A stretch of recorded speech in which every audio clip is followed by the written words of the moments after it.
Good morning. We're in week 3 of the series, The Family You've Always Wanted. We're talking about husbands and wives who relate intimately together. The verse today is found in Genesis 2:25, and it's Adam and his wife were both naked and they felt no shame. That reminds us today of a barbecue that we had after church on Sunday. We went over our daughter's house, and all of the grandkids were there.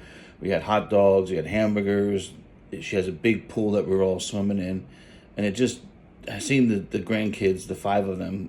One's too young to swim yet, but just seeing them all jump in and with their swimmies on, and they come up with their goggles, are all half cockeyed, and boogers are coming out of their nose, and they're just snorting all around. They really don't care what they look like. And even 2 of them had to go to the bathroom. Instead of going inside the house when they were wet, they went over to my daughter's bush and decided to relieve themselves on the bush.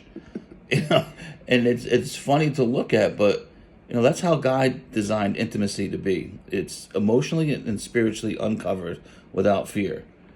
But like my daughter would start yelling, "Hey, I got neighbors." As adults, we start covering up with the shame and guilt and pride. And I can remember being in our marriage, there has been seasons where I physically were present but emotionally distant.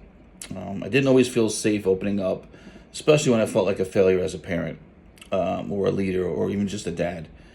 But I've learned that intimacy grows when we stop hiding. One of the hardest things I had to do was admit to Stacy that I was overwhelmed as a dad, and it opened up the door for her to love me in a much, much deeper way. So even if you're single, a single parent, or a grandparent, the same principle applies. God desires relationships with family, church, or marriage where we can be honest and unashamed. We reflect His image when we create safe spaces for others to feel vulnerable. So the challenge question of the day is, what's one area you've been covering up emotionally or spiritually, and who can you safely open up to this week?